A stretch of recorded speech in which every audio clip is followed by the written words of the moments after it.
अगले दिन मिनक्यू होंग से मिलने इसकी लैब में जाता है और जैसे ही मिनक्यू वहाँ पहुँचता है तो वो एक रोबोट को देखता है जो बहुत ही खूबसूरत लड़की की तरह नजर आ रहा था। रोबोट अपना नाम AJ3 बताती है, जो प्रोफेसर होंग की बनाई हुई एक एडवांस रोबोट होती है। मिनक्यू इसको देखकर हैरान रह जाता है और पहले तो वो इसे टच करने से घबराता है, लेकिन जब वो इसे छूता है तो मिनक्यू को इसके शरीर पर कोई भी दाने नहीं आते। ये देखकर मिनक्यू बहुत खुश हो जाता है और AJ3 मंसूबे में फंड भी लगा देता है। अगले दिन लैब में प्रोफेसर की टीम रोबोट को टेस्ट कर रही होती है। टीम का एक बंदा सोडा की बोतल फेंकता है, जिसकी एक बूंद रोबोट के प्रोसेसर में जा गिरती है, जिससे शॉर्ट सर्किट होता है और प्रोसेसर तबाह हो जाता है। प्रोफेसर और इसकी टीम परेशान हो जाते हैं क्योंकि अगले दिन AJ3 को डिलीवर करना था। अब रोबोट को रिपेयर करने में बहुत सारे दिन लग जाएंगे और इससे इनकी डील कैंसिल भी हो सकती है। इसलिए प्रोफेसर होंग एक प्लान बनाता है।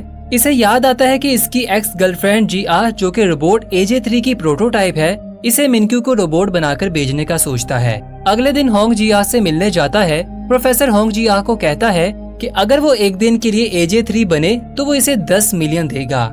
यहाँ हमें पता चलता है कि GR बहुत गरीब है और इसे पैसों की जरूरत है, इसीलिए वो इस ऑफर को एक्सेप्ट कर लेती है। प्रोफेसर अगले दिन GR को लैब में ले जाता है और इसे रोबोट दिखाता है। इसके बाद सब मिलकर इसे सिखाते हैं कि AJ3 किस तरह से काम करता है और GR को रोबोट जैसे सेम कपड़े पहनाते हैं। इसके सर पर विग और आंखों में लेंस लगाते हैं जो कैमरे की तरह काम करते हैं। प्रोफेसर और इसकी टीम कैमरे की मदद से GR को मॉनिटर करेंगे। अब GR को सब समझाने के बाद एक लॉकर में बंद करके मिनक्यू के घर में लाया जाता है। मिनक्यू जैसे ही इसे लॉकर से खोलता है तो GR इसे देखकर डर जाती है। यहाँ हमें पता चलता है कि कुछ दिन पहले GR फूड की डिलीवरी देने मिनक्यू के पास जाती है और मिनक्यू को फूड की क्वालिटी पसंद नहीं आती, जिस पर मिनक्यू GR को पेमेंट करने से इनकार कर देता है। इसीलिए GR इससे लड़ने लगती है, लेकिन मिनक्यू इससे फिजिकल कांटेक्ट से बचने की कोशिश करता है और इसे दूर फेंककर वहाँ से निकल जाता है। अब क्योंकि GR इसे देखकर डर गई थी, इसीलिए मिनक्यू प्रोफेसर को कॉल करता है और इससे पूछता है कि ये सब क्या हो रहा है। ये सुनकर प्रोफेसर होंग एक कहानी बनाता है और कहता है कि AJ3 के 2 मूड है, ऑपरेशनल और फ्रेंड मूड। ऑपरेशनल मूड में वो प्रोफेशनली काम करती है, जबकि फ्रेंड मूड में वो एक इंसान की तरह काम करती है। रोबोट अब फ्रेंड मूड में है, लेकिन इसे एक बटन दबाकर ऑपरेशनल मूड में बदला जा सकता है।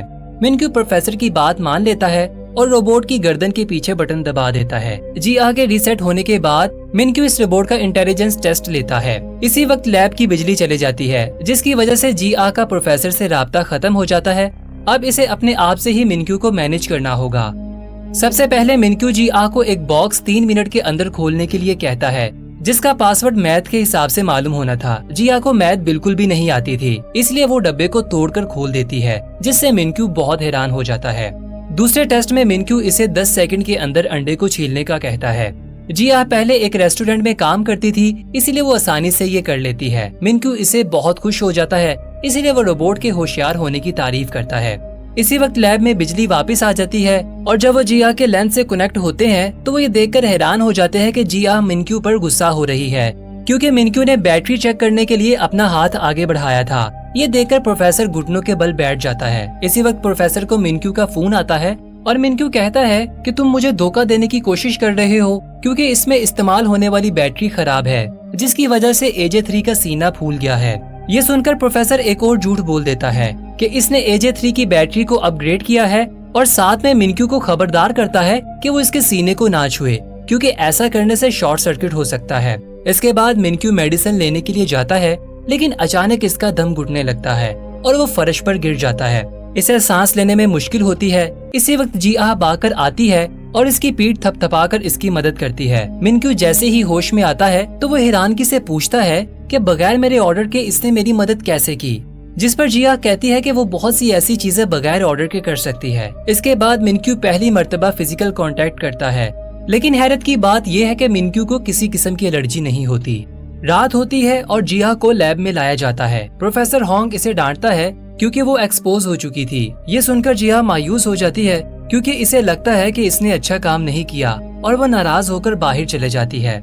उसी वक्त प्रोफेसर को एक बुरी खबर मिलती है कि AJ3 को रिपेयरिंग के लिए अफ्रीका भेज दिया है और इसे वापस आने में कम से कम 2 हफ्ते लगेंगे। इसी वक्त मिनक्यू की कॉल आ जाती है और वो प्रोफेसर से कहता है कि इसे 1 महीने के लिए AJ3 चाहिए। वो रोबोट को मजीद डीपली समझना चाहता है। अब प्रोफेसर के पास GR को वापस लाने के अलावा और कोई रास्ता नहीं बचा था। इसीलिए वो जिया के पास जाता है और इसे कुछ हफ्तों के लिए रोबोट बनने का कहता है। इस बार वो इसे ज्यादा पैसे देने की पेशकश करता है, इसीलिए जिया राजी हो जाती है। प्रोफेसर कहता है कि जब तक असली AJ3 नहीं आ जाता तब तक तुम्हें काम करना पड़ेगा और हम तुम्हें हर रात रिचार्ज करने के बहाने लैब में वापस ले आएंगे। अगले दिन बदकिस्मती से जिया को डायरिया हो जाता है और वो मैनेज करने की बहुत कोशिश करती है, लेकिन गलती से वो फार्ट कर देती है। मिनक्यू हैरानगी से पूछता है कि ये क्या आवाज है, जिस पर रोबोट जवाब देता है कि ये आपने किया है मेरे मालिक। जल्द ही गंध चारों तरफ फैल जाता है, इसीलिए जिया इसे कपड़े बदलने का कहती है। बोला बाला मिनक्यू इस पर यकीन कर लेता है क्योंकि इसके अलावा यहाँ और कोई इंसान नहीं है, और वो कपड़े बदलने चला जाता है। इसका फायदा उठाकर वो भागकर वॉशरूम की तरफ निकल जाती है। मिनक्यू जल्दी से वापस आ जाता है और वो देखता है कि रोबोट गायब है। वो इसे घर में ढूंढने लगता है और आखिरकार वो देखता है कि जिया इसके महंगे परफ्यूम से टॉयलेट को साफ कर रही है। मिनक्यू ये देखकर हैरान हो जाता है और कहता है कि रोबोट तो पानी को हाथ नहीं लगाते, तो तुम ये सब कैसे कर रही हो। इस वक्त जिया झूठ बोल देती है कि वो एक एडवांस रोबोट है जो इन सभी कामों में माहिर है। जब मिनक्यू जाने वाला होता है तो वो नोटिस करता है कि जिया के चेहरे पर पसीना आ रहा है। वो इसके करीब जाने की कोशिश करता है, लेकिन इसका पैर साबुन पर आने की वजह से वो गिर जाता है। जिया इसकी तरफ भागती है, लेकिन मिनक्यू को बचाने की बजाय वो परफ्यूम पकड़ती है और इसके ऊपर गिरा देती है। लोहे की प्लेट की वजह से इसकी पसलियों पर चोट लग जाती है।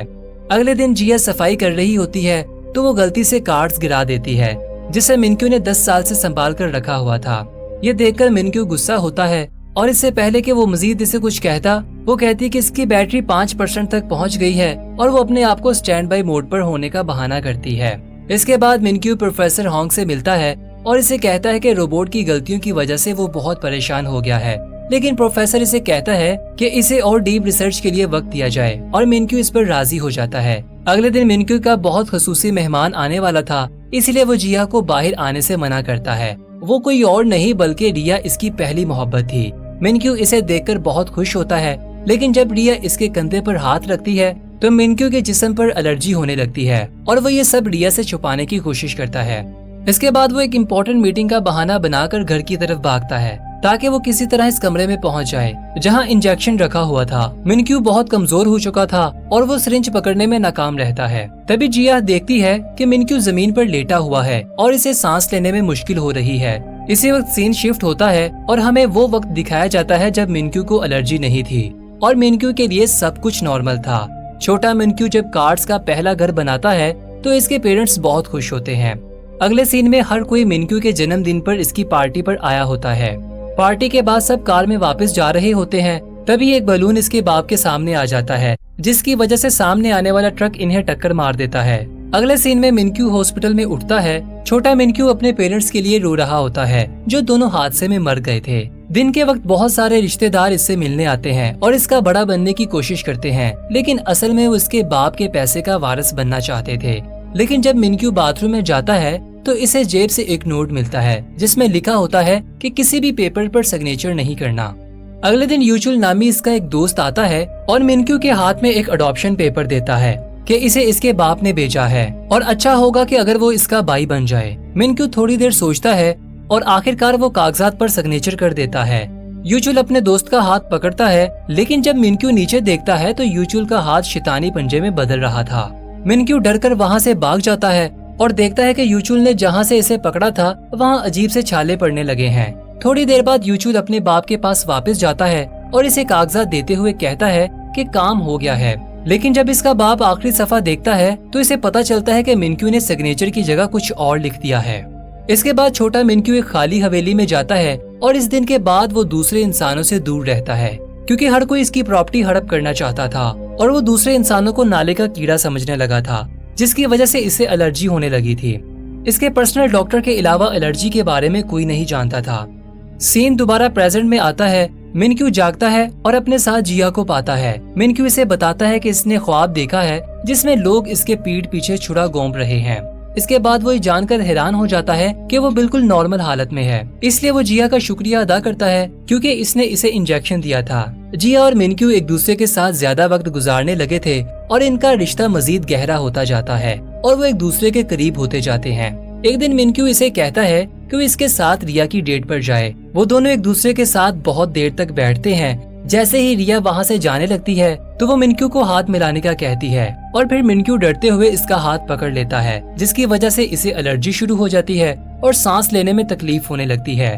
और जब वो अपना इंजेक्शन पकड़ता है तो वो इस सोच में पड़ जाता है कि इसे ये सिरिंज लगाना चाहिए या नहीं, क्योंकि वो इस बेकार जिंदगी से थक चुका था। इसकी स्मार्ट वॉच तेजी से बीप करने लगती है। जिया इसके पास आती है और वो होश में आ जाता है। जब जिया मिनक्यू को देखती है तो मॉनिटर नॉर्मल हो जाता है। मिनक्यू इंजेक्शन के बगैर ठीक हो जाता है।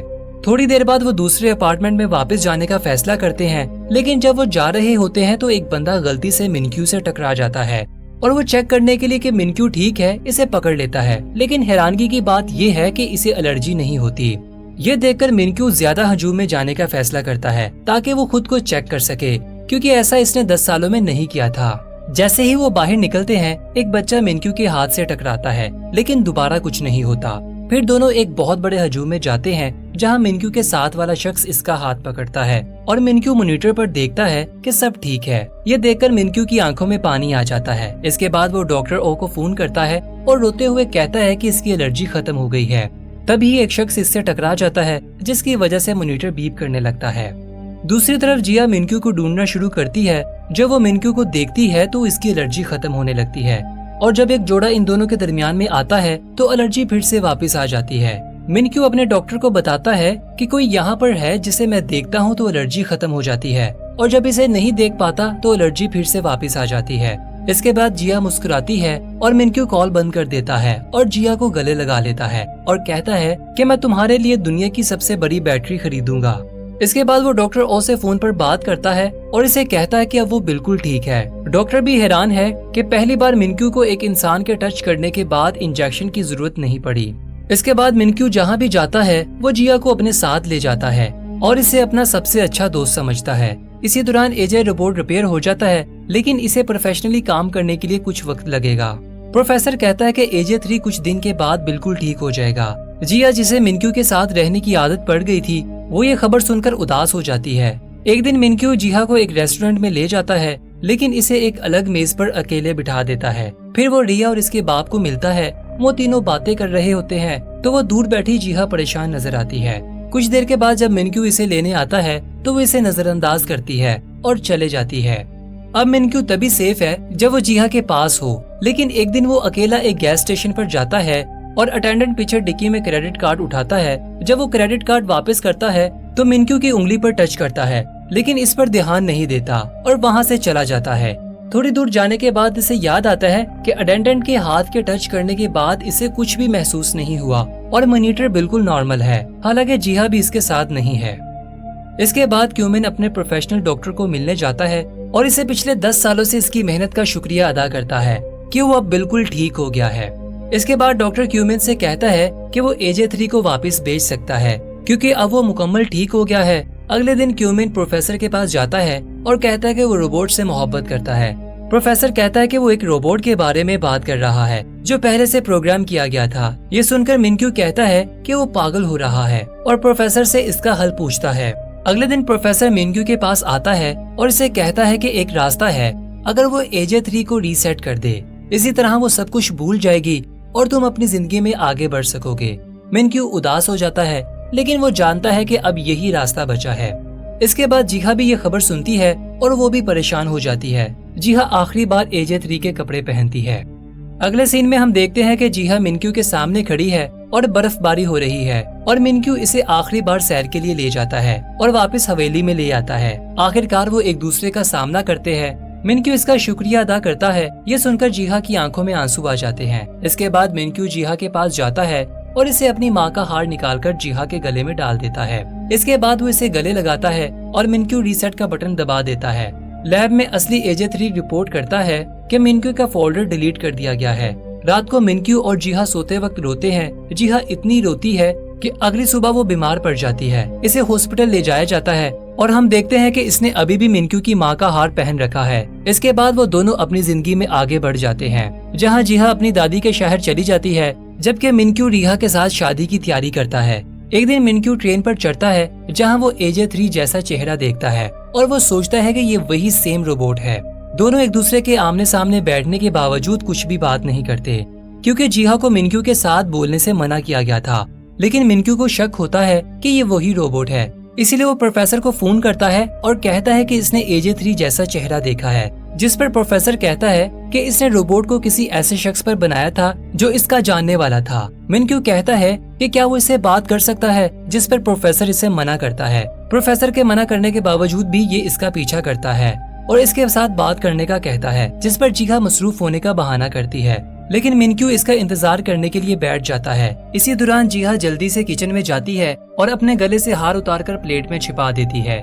बहुत सारा टाइम गुजर जाता है, लेकिन मिनक्यू अभी भी वहाँ पर बैठा होता है, जिसकी वजह से जीहा इससे बात करने पर मजबूर हो जाती है और वो इसे बताती है कि इसने 4 साल पहले डॉक्टर होंग से पैसे लिए थे और तुम्हारे सामने रोबोट होने का नाटक किया था। मिनक्यू इससे मजीद पूछने की कोशिश करता है, लेकिन जीहा इसे कहती है कि वो यहाँ से चला जाए वरना वो पुलिस को कॉल करेगी। मिनक्यू चालाकी से इसकी दादी से पूछता है कि क्या इसके पास रहने के लिए कमरा है, जिस पर वो औरत हाँ कह देती है और इसे रात को यहीं पर रहने देती है।